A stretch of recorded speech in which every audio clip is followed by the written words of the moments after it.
Passionate Shepherd to His Love by Christopher Marlowe. Come live with me and be my love, and we will all the pleasures prove that hills and valleys, dales and fields, or woods or steepy mountain yields. And we will sit upon the rocks and see the shepherds feed their flocks by shallow rivers to whose falls melodious birds sing madrigals.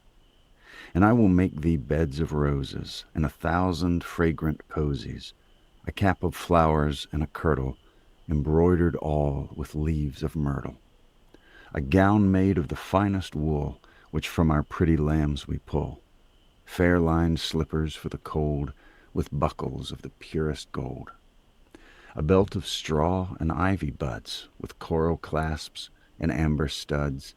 And if these pleasures may thee move, come live with me and be my love. The shepherd's swains shall dance and sing for thy delight each May morning.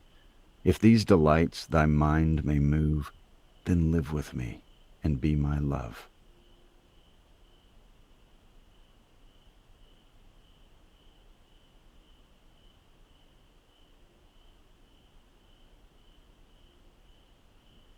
This is a quote from The Tempest, and it's said by Prospero in Shakespeare's play, and it goes like this. Our revels now are ended. These our actors, as I foretold you, were all spirits, and are melted into air, into thin air. And like the baseless fabric of this vision, the cloud-capped towers, the gorgeous palaces, the solemn temples, the great globe itself, yea, all which it inherit shall dissolve, and like this insubstantial pageant faded, leave not a rack behind. We are such stuff as dreams are made on, and our little life is rounded with a sleep.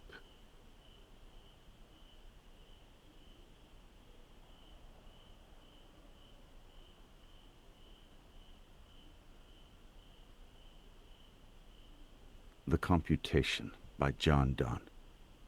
For the first 20 years since yesterday, I scarce believe thou couldst be gone away. For 40 more I fed on favours past, and 40 on hopes that thou wouldest they might last. Tears drowned 100, and sighs blew out 2. 1,000 I did neither think nor do, or not divide, all being one thought of you, or in 1,000 more forgot that too. Yet call not this long life, but think that I am by being dead immortal. Can ghosts die?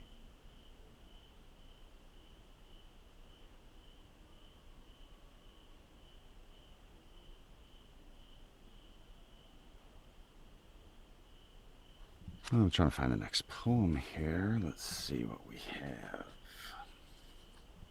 On the Grasshopper and Cricket by John Keats. The poetry of earth is never dead. When all the birds are faint with the hot sun, and hide in cooling trees, a voice will run from hedge to hedge about the new-mown mead. That is the grasshopper's. He takes the lead in summer luxury. He is never done with his delight, for when tired out with fun, he rests at ease beneath some pleasant weed. The poetry of earth is ceasing never. On a lone winter evening, when the frost has wrought a silence, from the stove there shrills the cricket's song, in warmth increasing ever, and seems to one in drowsiness half lost, the grasshoppers among some grassy hills.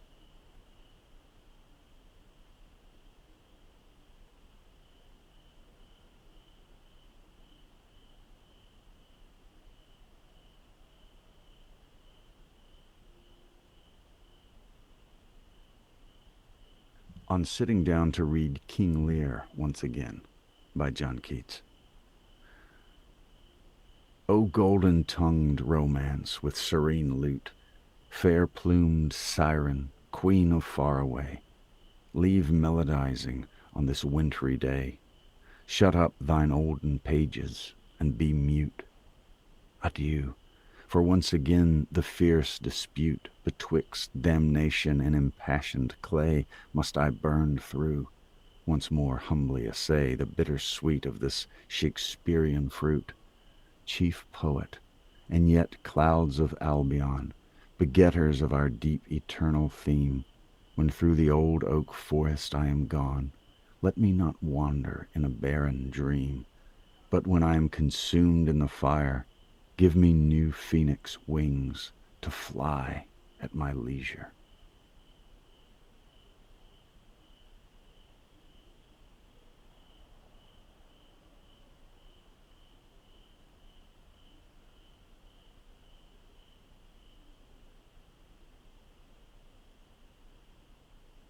What the Thrush Said by John Keats. O thou whose face hath felt the winter's wind, whose eye has seen the snow clouds hung in mist, and the black elm tops 'mong the freezing stars, to thee the spring will be a harvest time.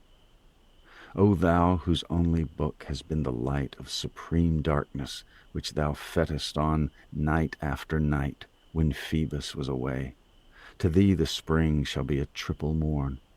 O fret not after knowledge, I have none, and yet my song comes native with the warmth. O fret not after knowledge, I have none, and yet the evening listens. He who saddens at the thought of idleness cannot be idle, and he's awake who thinks himself asleep.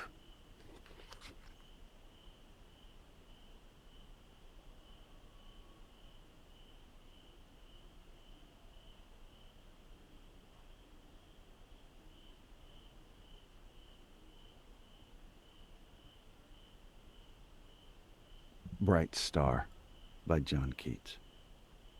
Bright star, would I were steadfast as thou art, not in lone splendor hung aloft the night, and watching with eternal lids apart, like nature's patient, sleepless eremite, the moving waters at their priest-like task of pure ablution round earth's human shores, or gazing on the new soft-fallen mask of snow upon the mountains and the moors.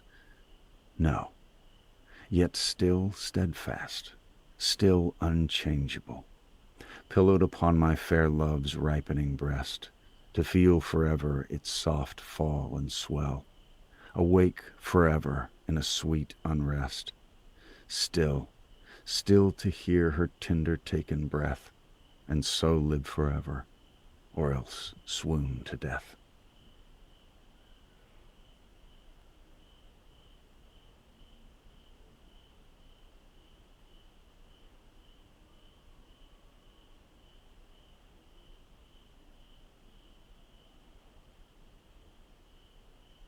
William Blake, Laughing Song.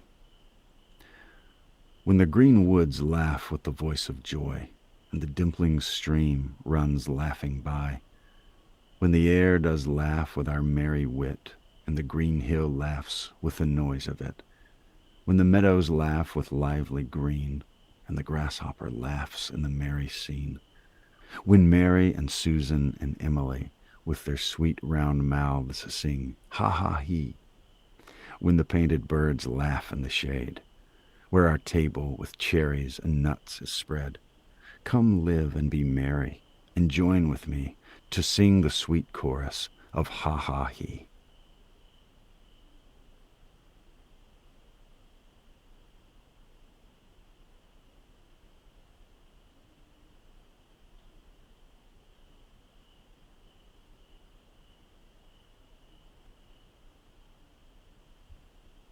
I Wandered Lonely as a Cloud by William Wordsworth.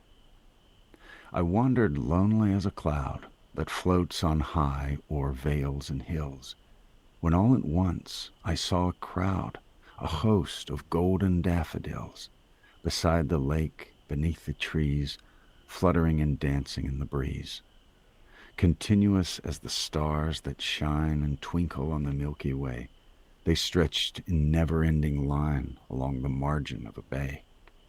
10,000 saw I at a glance, tossing their heads in sprightly dance.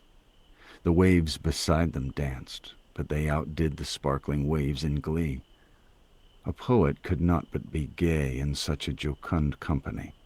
I gazed and gazed, but little thought what wealth the show to me had brought. For oft when on my couch I lie in vacant or in pensive mood, they flash upon that inward eye, which is the bliss of solitude. And then my heart with pleasure fills, and dances with the daffodils.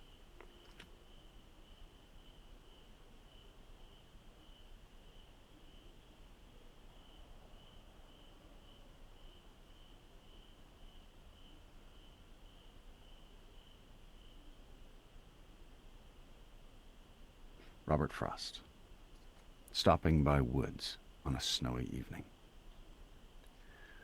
Whose woods these are, I think I know. His house is in the village, though.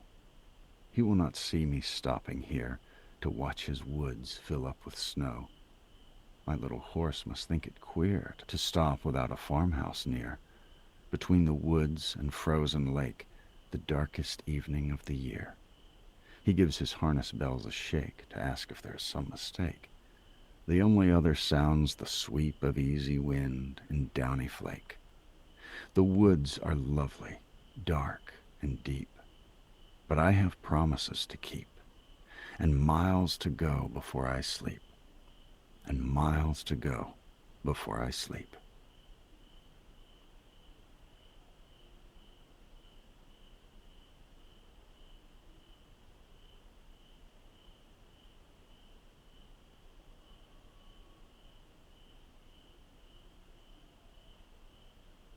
Fire and Ice by Robert Frost. Some say the world will end in fire, some say in ice. From what I've tasted of desire, I hold with those who favor fire. But if it had to perish twice, I think I know enough of hate to say that for destruction, ice is also great and would suffice.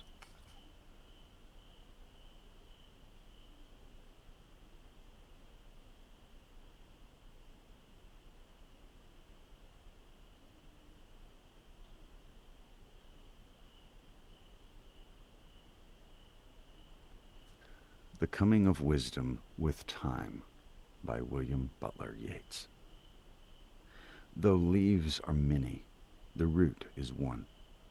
Through all the lying days of my youth, I swayed my leaves and flowers in the sun. Now I may wither into the truth.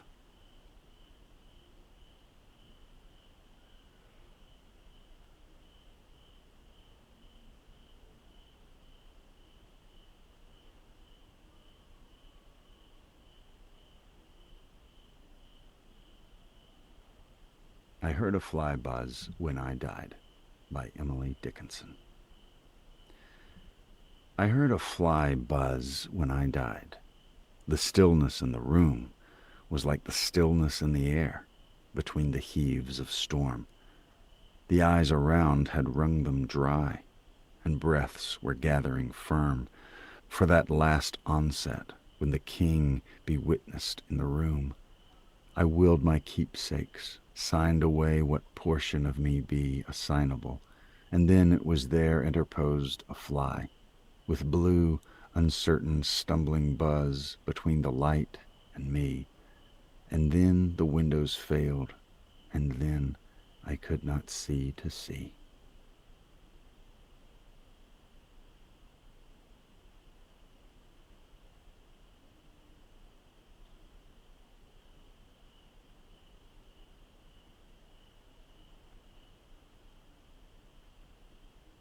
This is My Letter to the World by Emily Dickinson.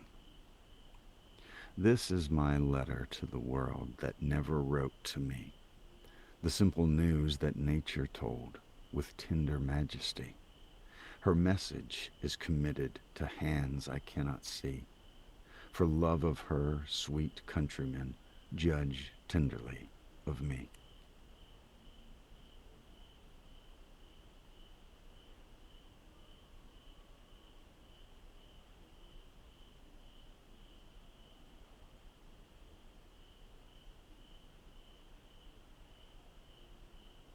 bird came down the walk by Emily Dickinson. A bird came down the walk. He did not know I saw. He bit an angleworm in halves and ate the fellow raw. And then he drank a dew from a convenient grass, and then hopped sidewise to the wall to let a beetle pass. He glanced with rapid eyes that hurried all around. He looked like frightened beads, I thought. He stirred his velvet head like one in danger, cautious.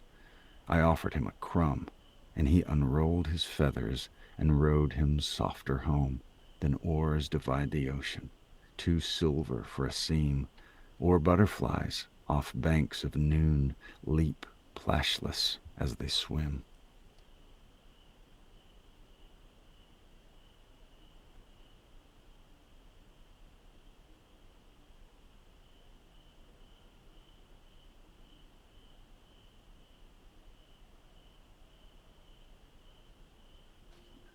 At Set of Sun by George Eliot. If you sit down at set of sun and count the acts that you have done, and counting find one self-denying deed, one word that eased the heart of him who heard, one glance most kind that fell like sunshine where it went, then you may count that day well spent. But if through all the livelong day you've cheered no heart by yea or nay, if through it all you've nothing done that you can trace that brought the sunshine to one face, no act most small that helped some soul and nothing cost, then count that day as worse than lost.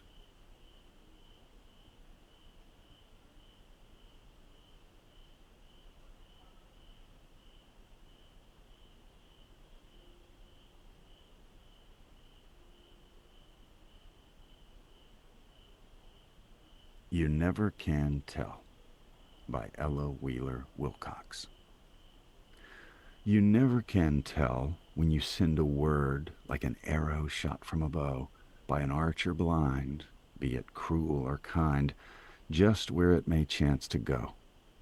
It may pierce the breast of your dearest friend, tipped with its poison or balm. To a stranger's heart in life's great mart, it may carry its pain or its calm.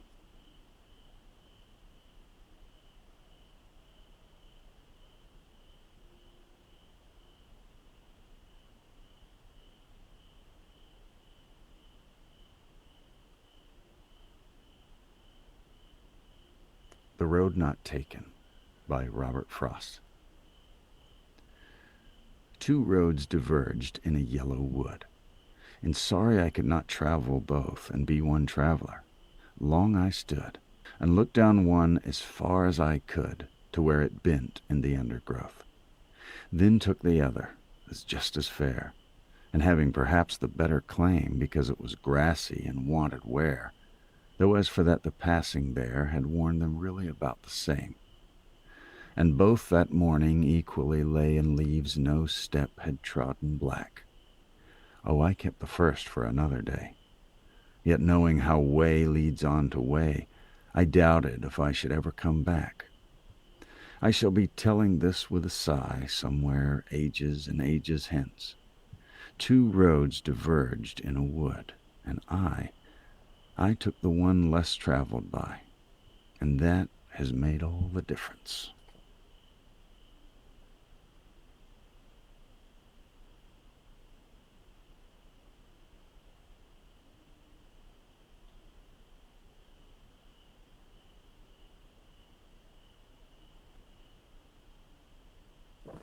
Invictus by William Ernest Henley. Out of the night that covers me, black as the pit from pole to pole, I thank whatever gods may be for my unconquerable soul. In the fell clutch of circumstance, I have not winced nor cried aloud. Under the bludgeonings of chance, my head is bloody but unbowed.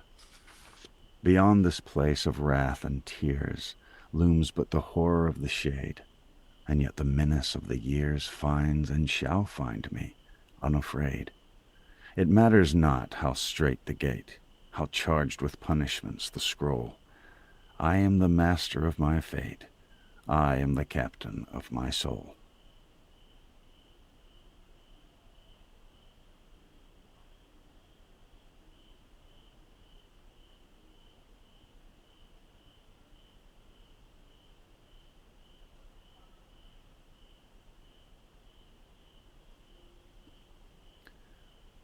Defeat by Edgar A. Guest.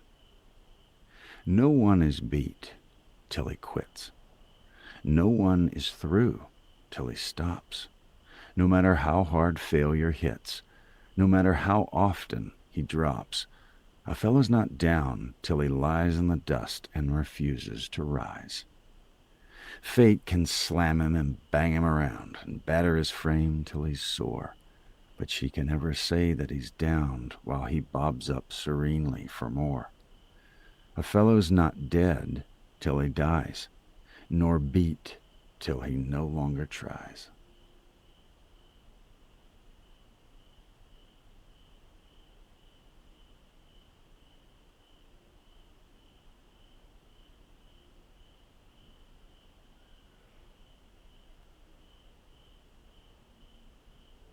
I Am by John Clare. I am, yet what I am none cares or knows. My friends forsake me like a memory lost. I am the self-consumer of my woes. They rise and vanish in oblivious host, like shades in love and death's oblivion lost. And yet I am, and live with shadows tossed into the nothingness of scorn and noise, into the living sea of waking dreams, where there is neither sense of life nor joys, but the vast shipwreck of my life's esteems. And even the dearest that I loved the best are strange, nay, rather stranger than the rest. I long for scenes where man has never trod, a place where woman never smiled or wept, there to abide with my Creator, God, and sleep as I in childhood sweetly slept, untroubling and untroubled where I lie, the grass below, above the vaulted sky.